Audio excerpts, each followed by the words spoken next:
We are not youth any longer. We don't want to take the world by storm. We are fleeing from ourselves, from our lives. We were 18 and had begun to love life and the world, and we had to shoot it to pieces. This quote comes from All Quiet on the Western Front, a novel written by former German soldier Erich Maria Remarque that detailed the physical and mental traumas of soldiers during World War I. War is not something new to our course, nor is it new to history. Humans have used violence in attempts to resolve conflicts for tens of thousands of years. But why?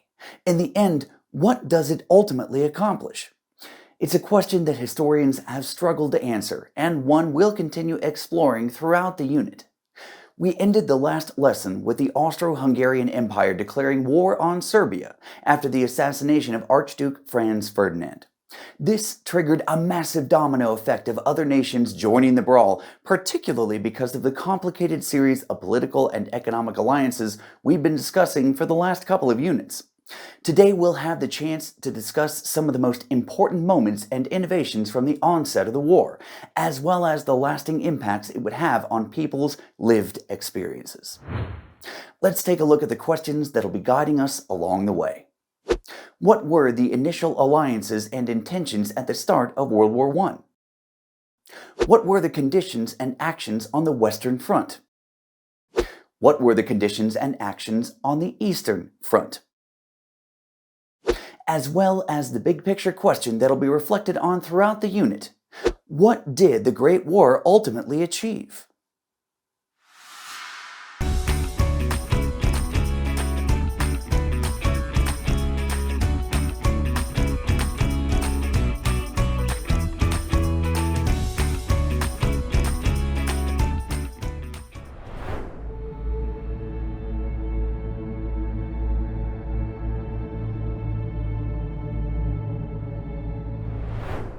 Before we dive into the war itself, let's establish who exactly was fighting who.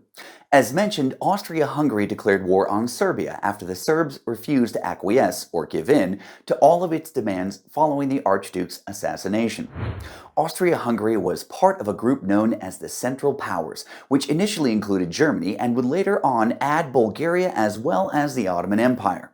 With the declaration from the Austro-Hungarian Empire, the Central Powers now found themselves at war with the Triple Entente, or Allied powers, which at the onset of the war included Great Britain, France, Russia, and later Japan. Even Italy, which had supported Germany and Austria-Hungary in the years prior, joined the ranks of the Allies after accusing Germany of unjustly declaring war. While hopes were high for a quick end to the conflict, the Central Powers and Allies quickly realized this wouldn't be the case. The initial direction of the war revolved around Germany's Schlieffen plan. Named after General Alfred Graf von Schlieffen, the Germans hoped that they could quickly move across the western expanse of the continent and overtake France, then remobilize their forces back east to ultimately defeat Russia. This meant that Germany could hopefully avoid fighting a war on two different fronts.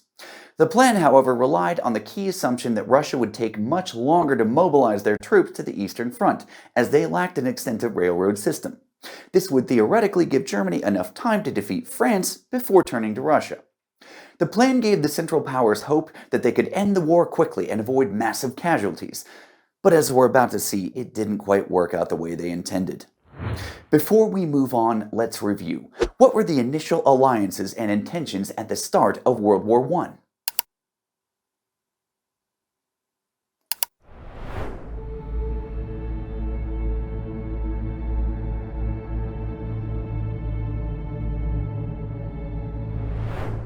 Eager to overtake the Allies on the Western Front and divert its forces to the east, the Germans blitzed across Belgium and in a short matter of time were dangerously close to taking Paris.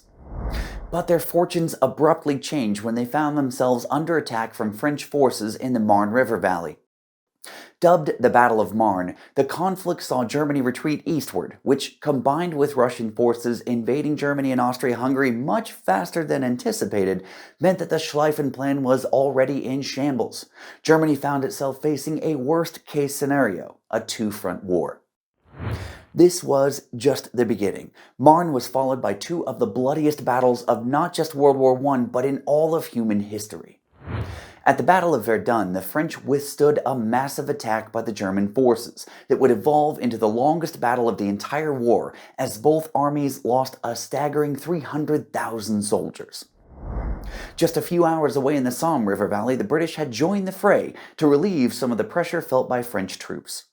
A combination of French and British forces launched a massive attack on the Germans, initiating a battle that would leave over 1 million people dead or injured across both sides. What led to such astonishing rates of mortality? Well, it was a variety of factors. The first was trench warfare. Soldiers dug hundreds of miles of trenches along the Western Front, believing it would protect them from machine gun fire and artillery strikes.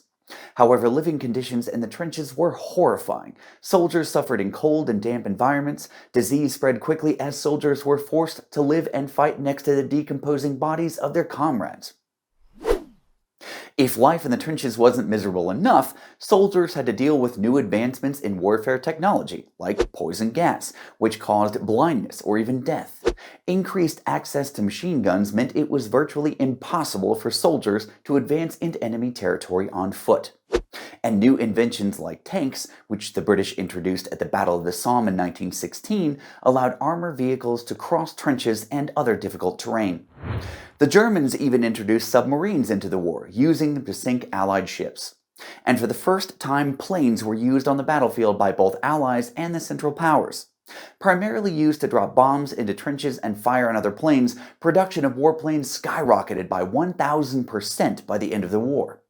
While both the Allied and Central Powers faced massive casualties on the Western Front, prospects on the Eastern Front weren't much better. But before we move on, let's review. What were the conditions and actions on the Western Front?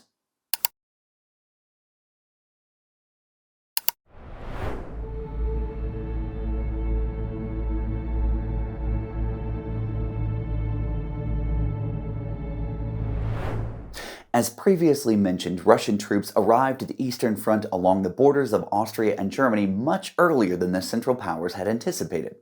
But German forces launched a formidable counterattack at the Battle of Tannenberg, where over 30,000 Russians were killed. Russian forces experienced more success in Austria-Hungary during the Brusilov offensive in 1916.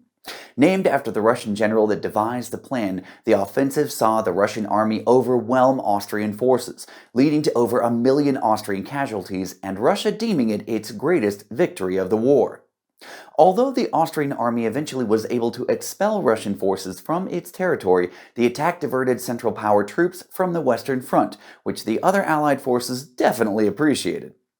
Russia's mixed results on the battlefield were indicative of the unique military challenges it faced. You see, Russia had not industrialized to the same degree as the other Allied and Central Powers.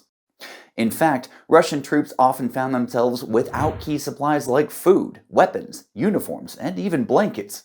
When Russian ships attempted to resupply troops with what little provisions they had, they were sunk by German submarines.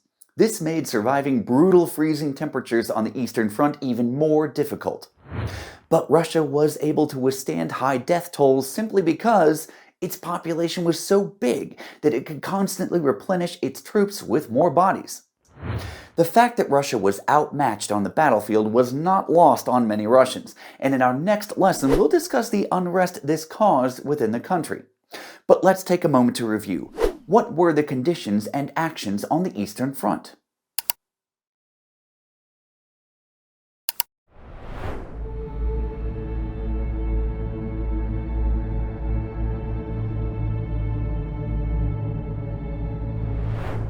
The effects of the war were not just felt on the battlefield, they also spread into the realms of art and culture. Many writers, some of whom actually served in the war, attempted to convey the dark realities of modern warfare in their writing.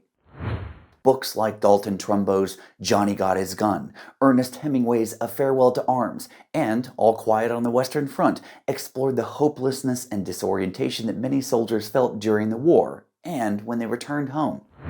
Members of this lost generation were scarred by their experiences, and many of them struggled to answer the same question that we started our lesson with. What was achieved through all of this? We'll continue grappling with that question next time. We'll also step back to see just how global this war truly was, as we discuss the battlefields in Africa and Asia as well.